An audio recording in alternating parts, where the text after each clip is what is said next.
Hikmat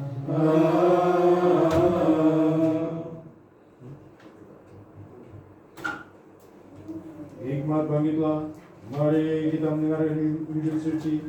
Damai sejahtera bagi semua dan bagi rohmu juga. Bacaan diambil dari Injil suci menurut Yohanes pasal 10 ayat 9 sampai 16. Mari perhatikan. Kemuliaan bagimu ya Tuhan, kemuliaan bagimu. Akulah pintu. Barang siapa masuk melalui aku, ia akan selamat dan ia akan masuk, keluar dan menemukan padang rumput. Pencuri datang hanya untuk mencuri dan membunuh dan membinasakan. Aku datang supaya mereka mempunyai hidup dan mempunyainya dalam segala kelimpahan. Akulah gembala yang baik. Gembala yang baik memberikan nyawanya bagi domba-dombanya. Sedangkan seorang upahan yang bukan gembala dan yang bukan pemilik domba-domba itu sendiri, ketika melihat serigala datang, meninggalkan domba-domba itu, lalu lari, sehingga serigala itu menerkam dan mencerai-beraikan domba-domba itu. Ia lari karena ia seorang upahan dan tidak memperhatikan domba-domba itu. Akulah gembala yang baik, dan aku mengenal domba-dombaku, dan domba-dombaku mengenal aku, sama seperti Bapa mengenal aku, dan aku mengenal Bapa, dan aku memberikan nyawaku bagi domba-dombaku. Ada lagi padaku domba-domba lain yang bukan dari kandang ini. Domba-domba itu harus kutuntun juga, dan mereka akan mendengarkan suaraku, dan mereka akan menjadi satu kawanan dengan satu gembala. Kemuliaan bagimu ya Tuhan, kemuliaan bagimu.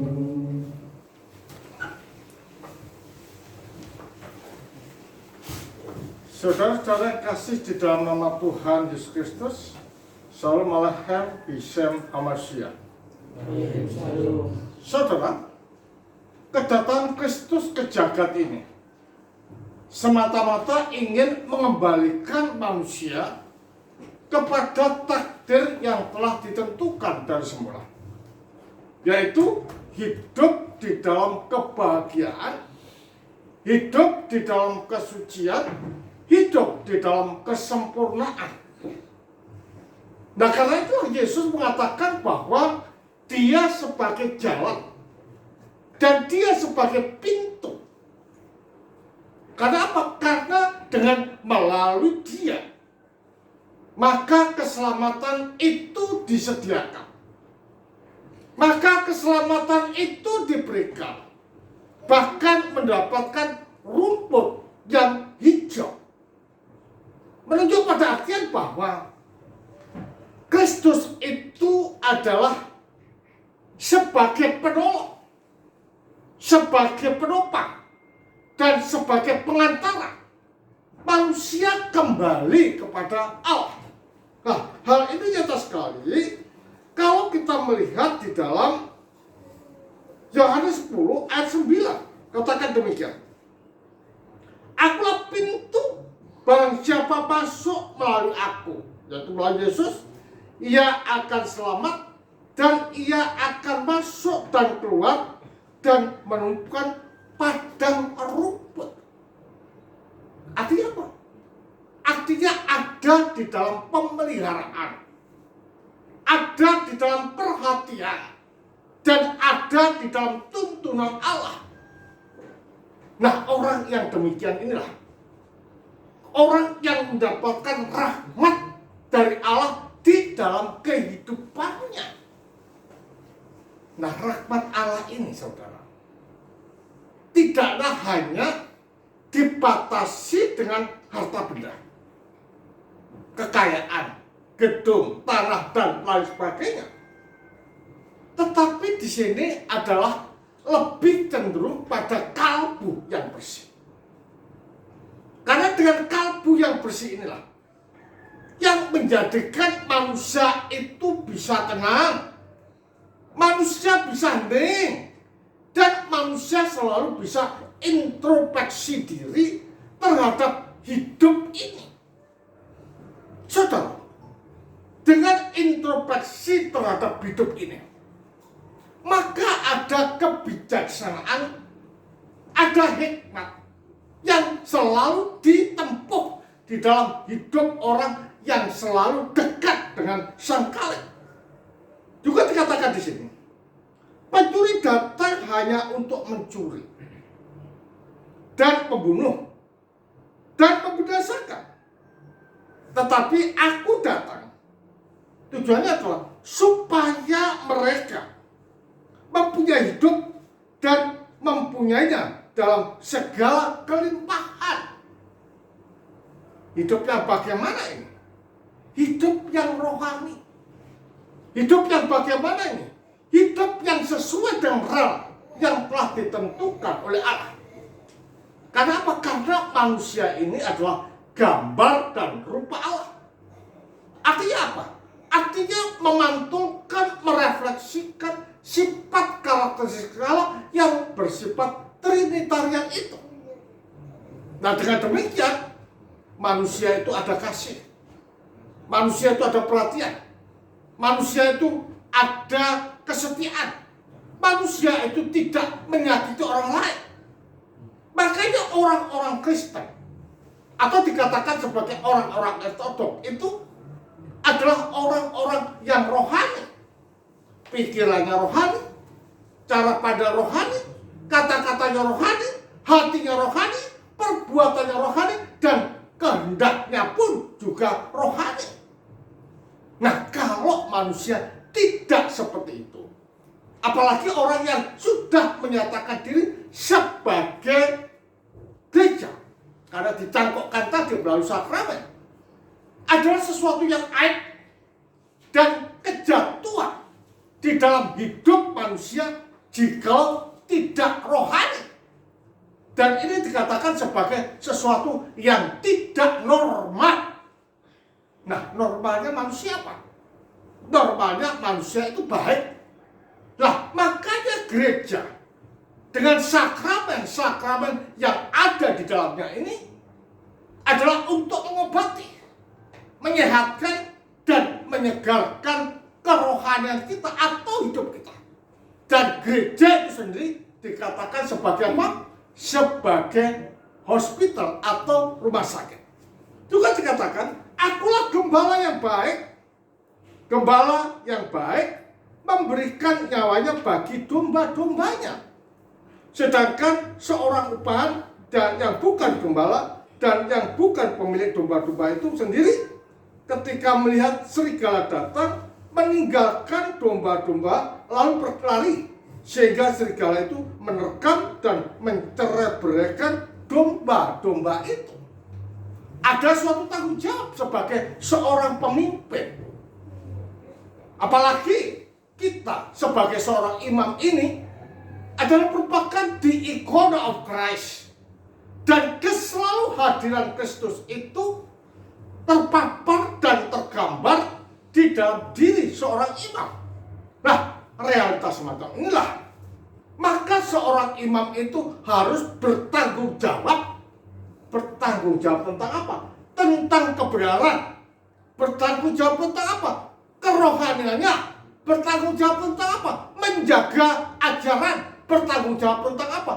Menuntun kepada kesucian terhadap umat-umatnya. Jadi kalau demikian, maka imam itu harus menjadi suri tauladan di dalam setiap kehidupannya. Harus clean di dalam pikiran, di dalam kata-kata, di dalam tindakan, dan di dalam kalbunya. Nah, dengan demikian, kita ini adalah hidup di dalam perjuangan. Ya, makanya seorang gembala ini adalah merupakan manifestasi pengejauhan tahan, atau dikatakan sebagai the icona of Christ. Harus memantulkan sifat dan karakteristik Kristus di dalam setiap gerak dan langkahnya. Karena itulah ini yang membedakan dengan gembala yang bukan gembala atau upahan, tidak bertanggung jawab terhadap umatnya atau domba-domba yang digembalakan. Ketika ada serigala, artinya serangan-serangan itu muncul di dalam kehidupan para umatnya, tidak bertanggung jawab dan lari tunggang langgang. Nah, ini bukan gembala yang baik, atau melemparkan kesalahan pada orang. Ini bukan gembala yang baik.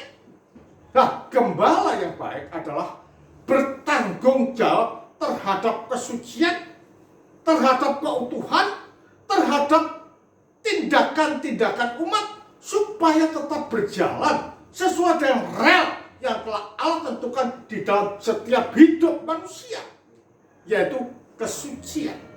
Saudara, dari sini kita dapat melihat bahwa kehidupan seorang gembala itu tidaklah mudah seperti orang membalikkan telapak tangan. Harus sesuai dan seturut dengan rel yang Allah tentukan di dalam Yesus Kristus. Dengan demikian, saudara, kita melihat bahwa betapa beratnya seorang gembala. Makanya dikatakan di dalam Ibrani, taatilah pemimpinmu. Ya, taatilah pemimpinmu dan contohlah hidupnya.